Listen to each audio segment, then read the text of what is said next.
Hello students, welcome to Memo. I am Shaheen Mehboob, currently studying MBBS from College of Medicine in JNU Hospital, Delhi. Today I am here to improve your scores. That is most important thing for your NEET 2025. How I am going to improve your score? You have been wondering that you are giving a lot of tests, you are revising, you are doing everything, but you have not seen any improvement in your test score. Why? I am going to tell you why. Because you are not analyzing your test. And through your BLLB batch, Brahmastra last week batch, I am going to tell you how you can use this batch to improve your score.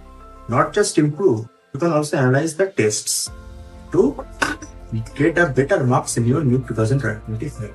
Here, I will take you to my iPad screen to tell you exactly how you can analyze your test. It is gonna take 2 hours after each test. So 10 tests in BLLB batch, if you can give 20 hours of your life, then you can see a significant improvement in your score. So here you can see the template, NEET mock test analysis template. So I am gonna tell you how you can use this analysis to improve your score.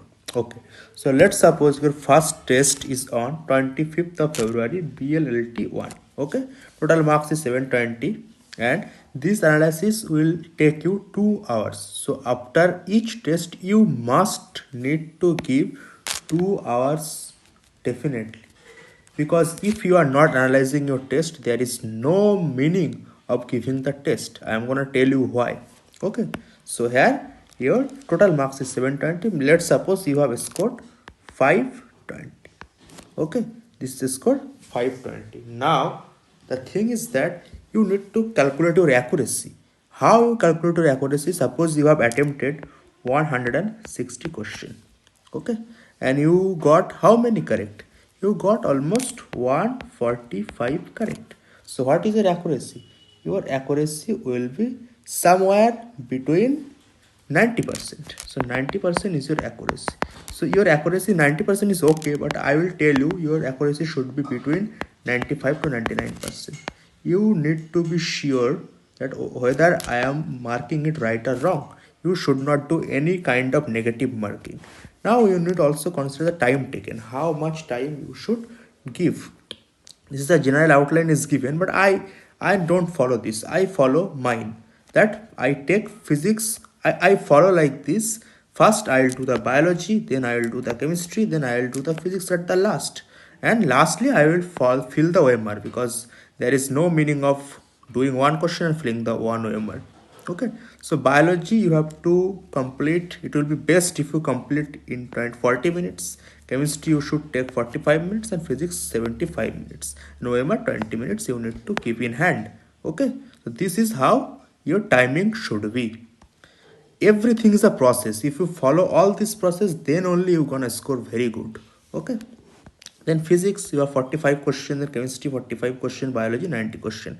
Now let's suppose you have attempted, here I can see that 35 questions, chemistry you have attempted 40 questions, in biology you attempted all the questions.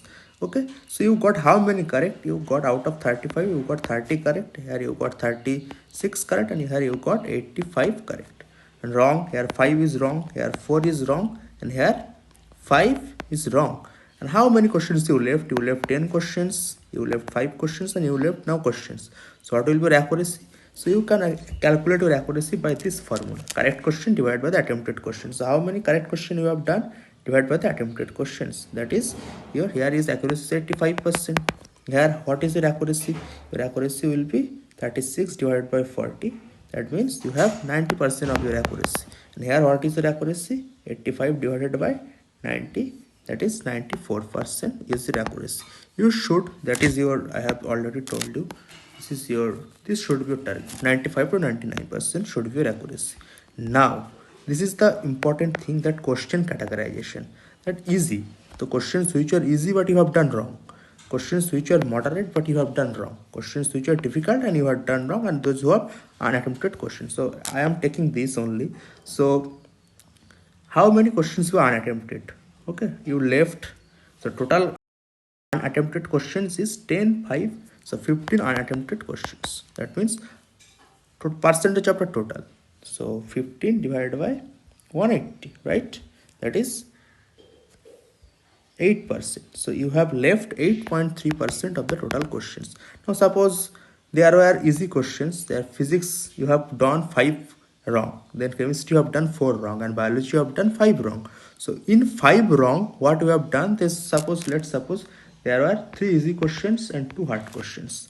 And here 1 easy question, 3 medium question. Okay. And here you have all these easy questions. Let's suppose 5 easy questions. Sorry. So easy 3, 1, 5. So 5 at 3, 8, and 1, 9. 9 questions which were easy but you have done wrong. Moderate 3 questions are moderate but you have done wrong. And then difficult, only 2 questions which are difficult and you have done wrong. Only this is just question categorization according to your attempted and unattempted. So percentage you can simply calculate 9 divided by 180. That means your 5%. Then it will be less than that. 3 divided by 180, that is your 1.6%. Here 2, that means it will be almost 1%. This is how. And question examples, question number. You can suppose these are the questions of question number 12, question number 18, question number 117, like this. So like this you can note the question numbers. Now you have the error analysis. Silly mistake, conceptual gaps, time management issue, or negative marking hotspot. Okay, so silly mistakes, what you need to actually care about that. List of the questions or errors are due to carelessness, misreading of the question. Suppose the thing is written incorrect. Questions are asking about incorrect, and you given the question as the correct. But there are some one word answer where something is written not, or should not, sorry, should not, like this. And thick, thin, simple, like that. Thick, thin, this kind of thing. Conceptual gaps. So mostly you need to revise the formula. This will be for applicable for physics and chemistry only, not for biology, because you don't need have that kind of formula or that kind of concept in biology except genetics. Time management issue. Suppose you have attempted 160 questions and you left 20 questions. Okay, due to time, you are not getting time. So you need to increase your speed. Increase your what? Increase speed, accuracy, and lastly, negative marking hotspot. So you can see that how many questions you have done wrong. You have done 14 questions which are wrong. Okay, so there's you have negative marking. That means you have lost 70 marks already. 70 marks is a huge marks. In NEET, you can't do more than 10 questions, less than 10 questions. Okay, you should do wrong. If you at all taking the risk, not more than that. Okay, this is how your analysis. And lastly, the most important thing in this analysis sheet, that subject wise improvement plan. So, physics, suppose you have done topics. Which are the topics? Suppose work energy chapter, work energy theory, work energy theory. This from this topic you could not understand the question. Then from where collision you could not understand the question, or from rotational body, rotational motion, there could be any topic. In this way, you need to actually work on this. The topics you need to revise. Practice questions. All these topics you need to practice the questions. The strategy for the next test. So in the next test, you should not make any mistakes from this question. So first 4 tests your part test. So this strategy will be applicable for your FLTs, for your full test 1 to 6 FLTs. Okay, you should not make any mistakes from these topics at least. In chemistry, in the same way, you can suppose equilibrium, then redox, or any organic name reaction. So you need to revise all this, and a strategy will be applicable for the next test for your FLTs. Okay, and biology also the same thing. Suppose genetics, I'm saying biotech. Also some remembering things you need to read the NCERT only. Based on NCERT, you need to score more than 350 in biology. Okay, more than 350. You can score these only from the NCERT itself. So strategy for your next test will be revision, only revision.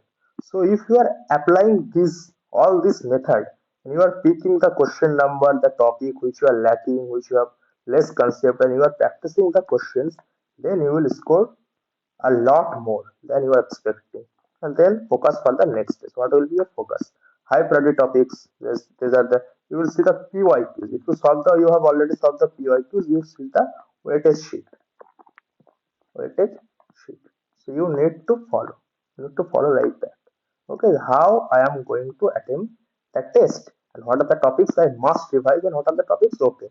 If you need to read everything, but there are some topics which carry 75% of the paper. So you need to read accordingly.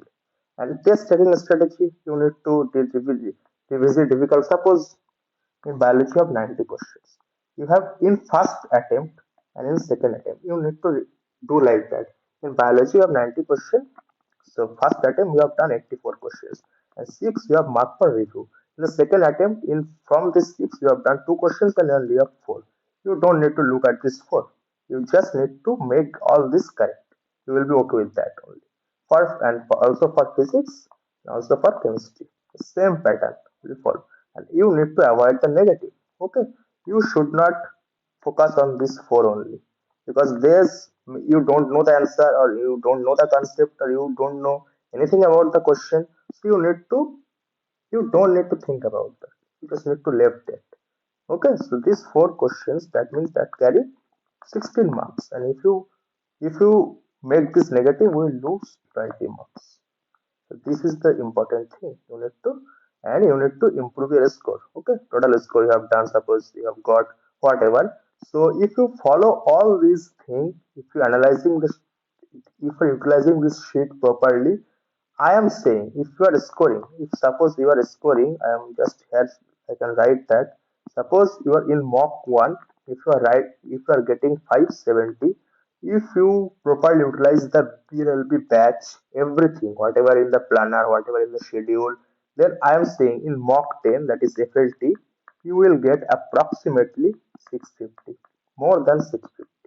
Okay, more than 650. I'm saying, if not 650, more than 630 or 620. I'm sure. If you follow this template, if you follow the analysis properly. Okay. So apply these tricks and analyze your test to improve your scores. Thank you.